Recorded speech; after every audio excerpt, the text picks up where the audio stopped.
Baiklah teman-teman, sekarang kita praktek materi Chat GPT sebagai asisten bisnis. Nah teman-teman, sekarang teman-teman tadi sudah berkenalan ya dengan Chat GPT. Sekarang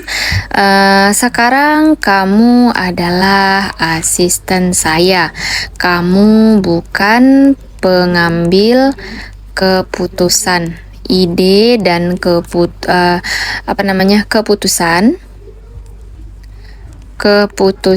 tetap di tangan saya. Kamu hanya bertugas memberikan ide. Oke, sekarang coba kamu sebutkan ke saya apa saja tugas yang bisa kamu kerjakan sedetail mungkin ketika kamu menjadi asisten saya untuk membuka bisnis saya. Saya mau membuka kelas yang memberikan manfaat, bukan sekedar cuan. Contohnya ya teman-teman ya. Saya ingin membantu banyak ibu di luaran sana yang bingung mendapatkan penghasilan dari digital tanpa modal pertama. Saya berencana membuka kelas Cuan Academy.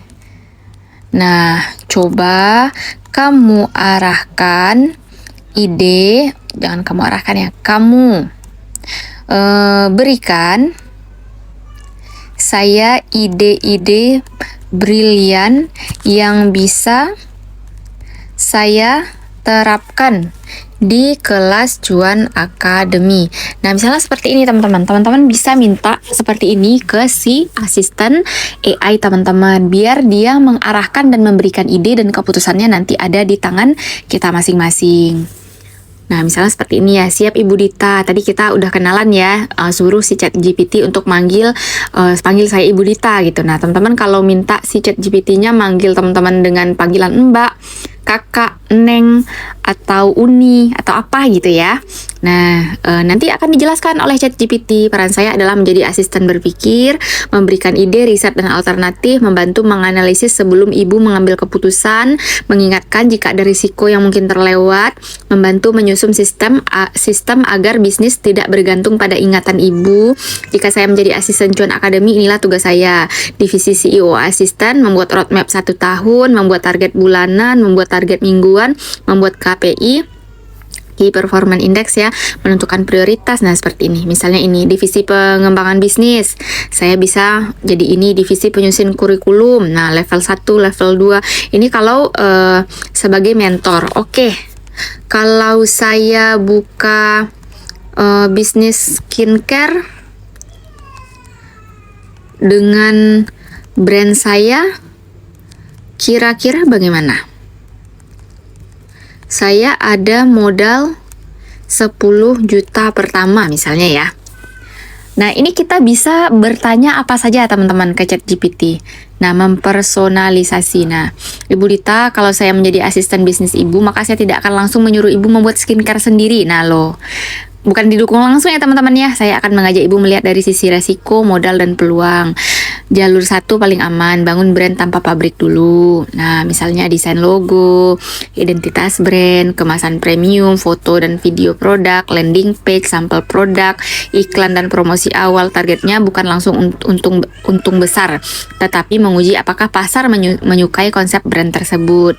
Private label, maklon skala kecil. Nah, ini ditunjukin teman-teman. Jadi apapun, kalau saya menjadi bisnis planner ibu, Cuan Academy edukasi komunitas personal branding.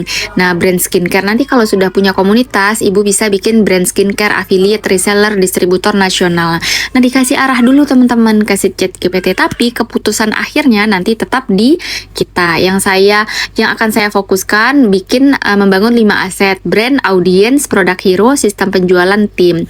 Ada satu ide yang membuat saya sangat menarik karena Ibu Dita ingin membantu ibu-ibu mendapatkan penghasilan. Mengapa tidak menggabungkan keduanya? dan skincare tambah program pemberdayaan. Nah, ini bisa teman-teman kelola, teman-teman analisis dan ajukan lagi. Baik, menurutmu bagaimana ya? Saya sudah jadi distributor skincare Reglow dan Amura. Saya sudah capai target distributor SR12 herbal skincare. Ini misalnya ya teman-teman ya. Skincare. Saya sudah bisa ngomset stabil tapi belum terlalu besar. Menurutmu bagaimana sekarang? Saya ada 8 orang tim internal membantu, misalnya ya teman-teman ya. Nah, apakah sudut pandangmu berubah? Nah, ini teman-teman bisa tanya seperti ini teman-teman. Pandangmu berubah? Ini hanya contoh ya teman-teman ya. Adapun sampai saat ini Dita masih fokus ke bisnis skincare Reglow dan Amura by Dr. Cindy, dan SR12-nya Dita sudah delegasikan ke distributor baru dan sudah ditawariskan juga ke distributor yaitu adik Dita untuk dijalankan bisnisnya agar tidak bisa mendistraksi antara satu brand dengan brand yang lainnya. Nah, ini sudut pandang saya berubah. Jawaban saya sebelumnya dibuat seolah-olah ibu baru memulai bisnis. Tapi setelah melihat kondisi ibu secara utuh, saya melihat bahwa ibu sudah melewati fase sulit. Nah, tersulit. Ibu sudah menjadi distributor skincare dan herbal, mencapai target distributor, omset sudah stabil, memiliki tim internal 8 orang, sudah memiliki komunitas dan sedang membangun Cuan Academy, sudah terbiasa membuat konten dan memimpin orang. Artinya, menurut saya ibu bukan lagi seorang seller. Ibu sedang berada di fase membangun perusahaan. Kalau saya menjadi asisten CEO ibu, saya akan mengatakan ini, jangan buru-buru membuat skincare sendiri. Nah, beda lagi ya. Aset pertama distribusi, aset kedua edukasi. Cuan Academy berpotensi menjadi mesin yang melahirkan reseller, affiliate, bahkan entrepreneur baru. Ini Dita ajarkan ya teman-teman ya. Dita secara gamblang bilang Dita tidak tidak mewajibkan setiap tim yang belajar kelas Dita untuk menjadi tim penjualan Dita, tapi setidaknya Dita sudah berusaha menghasilkan setiap produk yang Dita hasilkan nanti teman-teman bisa distribusikan dengan diskon 50% ke atas, sehingga nanti ada uang untuk dijadikan pemasaran sebagai uang yang dijadikan untuk iklan berbayar teman-teman. Seperti itulah Dita bisa mencapai ke step ini karena produk yang Dita pilih itu memang produk yang punya budget untuk ngiklan. Karena itu Dita bisa dengan mudah mendatangkan calon peserta belajar di kelas desain asik. Dalam seminggu itu Dita sangat mudah mengumpulkan orang sebanyak 500 untuk masuk ke grup. Nah, teman-teman juga bisa menduplikasi ilmu Dita ini nanti untuk membangun jejaring besar. Teman-teman ini kan beli kelas Dita gitu ya. Nah, itu bisa teman-teman duplikasi nantinya.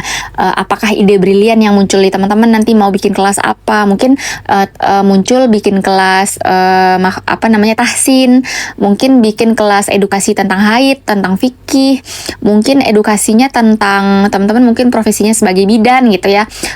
Edukasi tentang pranikah atau edukasi tentang psikolog mungkin, atau edukasi tentang parenting anak, dan itu bisa dijual dengan harga mulai dari 10.000, 50.000, 100.000, 150.000, bahkan kelas premium sekalipun.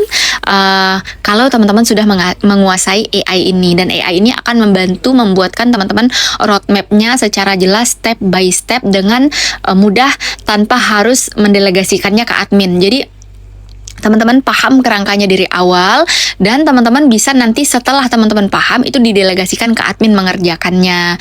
Jadi begitu mudahnya sekarang teman-teman akses ke dunia AI, dan kalau paham menggunakan AI ini, insya Allah tidak akan tidak akan rugi gitu tahu tentang AI, karena sebenarnya AI itu kita yang mengendalikannya teman-teman.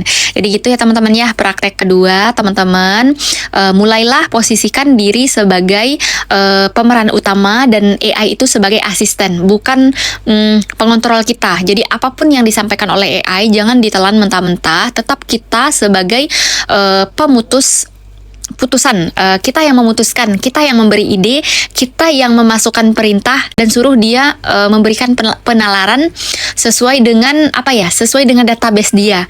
Jadi dia kan punya database besar itu seluruh dunia ya teman-teman ya. Nah, kita ngulik-ngulik database itu supaya pengetahuan kita bertambah dan keputusannya tetap kita yang kontrol. Seperti itu ya teman-teman ya.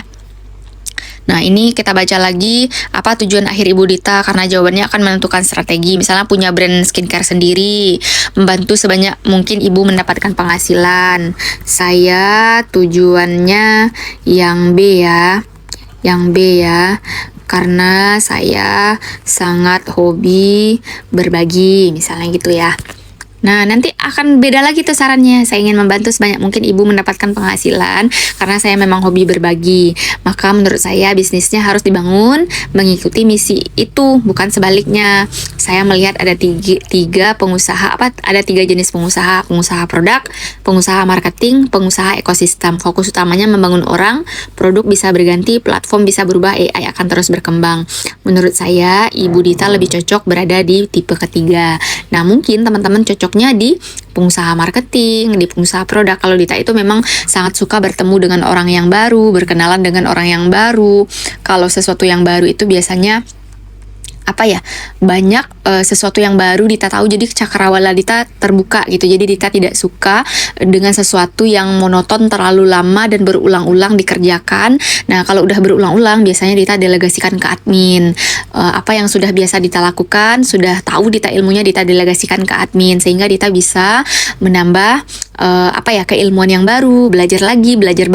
Nah, si AI ini menunjukkan kalau Dita ini adalah tipe orang yang ketiga, pengusaha ekosistem. Saya melihat kekuatan ibu bukan di produk, tapi ibu sering bertanya bagaimana membuat orang lebih mudah belajar, bagaimana menyusun modul, bagaimana membuat materi yang mudah dipahami, bagaimana membangun komunitas. Nah, ini kan AI-nya Dita gunakan sehari-hari ya teman-teman ya. Nah, jadi kalau saya menjadi Chief Strategy Officer Cuan Academy, saya akan mengusulkan perubahan kecil pada cara berpikir. Jangan berpikir saya punya kelas, tapi berpikir saya sedang membangun sekolah. Nah, seperti itulah yang Dita bangun teman-teman. Si AI ini bisa membaca pikiran kita setelah kita mengarahkan dia. Kalau Dita tidak mengarahkan dia ke sini, dia nggak akan ngomong kayak gini, teman-teman. Perbedaan besar, kelas bisa selesai dalam beberapa minggu. Sekolah terus berkembang, memperbaharui kurikulum, melahirkan mentor baru, menciptakan alumni yang sukses. Nah, jadi diperbaharui lagi nih sama si AI-nya. Cuan Academy, belajar skill digital, AI konten, bisnis digital, personal branding, kemudian pendampingan komunitas, penghasilan pertama peserta, alumni berbagi kepada peserta baru. Nah, nanti tujuannya semoga teman-teman yang belajar di kelas Dita juga bisa nanti membuka komunitas-komunitas baru sesuai keilmuan dan hobi atau kapasitas teman-teman untuk membuat ekosistem baru. Jadi bukan hanya sekadar Dita yang jadi mentornya, jadi teman-teman juga nanti akan jadi mentor-mentor yang melahirkan mentor. Seperti itu teman-teman tujuan Dita membangun bisnis Cuan Academy ini. Nah, ini kan curhatan Dita contoh ya teman-teman ya. Nah, usulan saya, kalau ibu setuju mulai sekarang, saya tidak hanya menjadi asisten konten dan asisten AI, saya ingin membantu ibu membangun blueprint Cuan Academy di 2030. Sekarang 2026 ya. Nah, 4 tahun ke depan ibu akan dapat apa? Nah, bisa nih, visi dan misinya, nilai-nilainya, kurikulum dari dasar hingga mahir, sistem komunitas, jalur alumni menjadi mentor, model bisnis, SOP. Nah, tugas kedua, ajaklah mentor AI-nya, asisten AI-nya, bukan mentor AI, asisten AI-nya untuk mengetahui apa tugas dia untuk kamu. Nah, seperti yang Dita arahkan ini. Dita arahkan apa ya teman-teman ya? Nah, ini. Dita arahkan dia, saya menerima peran itu dengan jelas. Saya bukan pengambil keputusan, peran saya adalah ini. Gitu teman-teman. Selamat praktek tugas kedua.